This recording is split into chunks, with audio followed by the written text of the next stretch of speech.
Helmut Marko has said they're going to run Colton Herta at AlphaTauri next year, all things being equal. What's the inside line?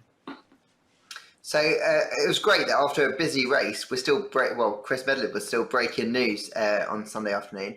Colton Herta has been mentioned for a while now with Formula One, most likely with McLaren, because obviously Zach Brown's really supported him and kind of hinted that over the next couple of years he'd like to try and find a way to bring him through. He's given him a testing program that they wanted to play out over the next couple of years.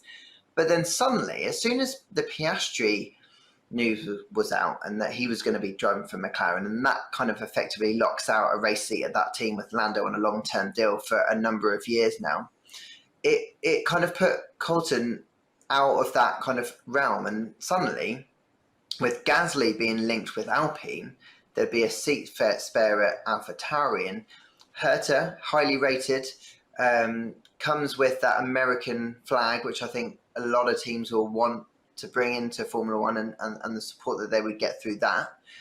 And very quickly, a deal seems to be put in place whereby Alpine seem to have almost certainly got a deal done to get Pierre Gasly. I don't think it's signed yet, but I think we're almost there then.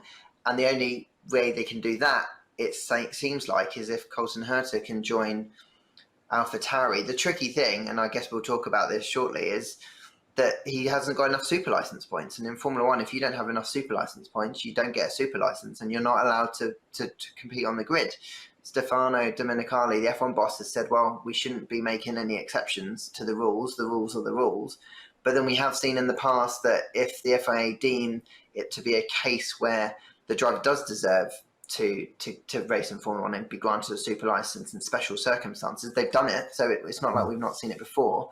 But it would be quite some story, I think, if he makes it in. Well, first of all, before we move on, we had a really nice chat with Colton earlier in the year. Of course, he's the youngest ever IndyCar race winner. Has had 7 wins now since 2019. And that chat is on our YouTube channel. Just search Go F1 Show. And I guess the question for you, Alex, here is, to use one of Stefano Domenicali's kind of phrases, what's more likely, that a meteorite hits the Earth or that Colton Herta does indeed get a super license for next year? Rules are the rules, aren't they?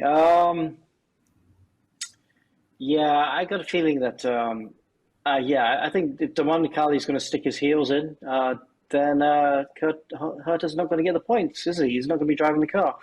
But, depends what Liberty won as well, right? We're all waiting for an American driver. That's the last step, really, to really solidify the improvements that F1 has made. Is try and get an American driver that doesn't just make up the numbers, actually does well. The question is, will Herta be that person? But people will be asking the question, how is it possible that a guy who has won 7 IndyCar races can't get super license points, whereas somebody who's won the Formula 2 championship would have? Yeah, that I agree. That's the stupidity of it. There's an over onus on super license points from Formula 3, Formula 2. I wonder why that is. But there are a lot of great championships out there who, in my view, are world championships by themselves. IndyCar is one of them. Formula E, Formula E, the strength in Formula E is very strong. A lot of the racing in Japan as well, he's got some good drivers there. So I've always disagreed with that. I think we give too many points to Formula 3, Formula 2.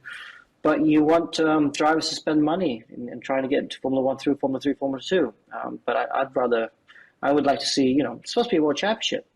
Why aren't we taking more drivers from other championships around the world? It's not a European championship.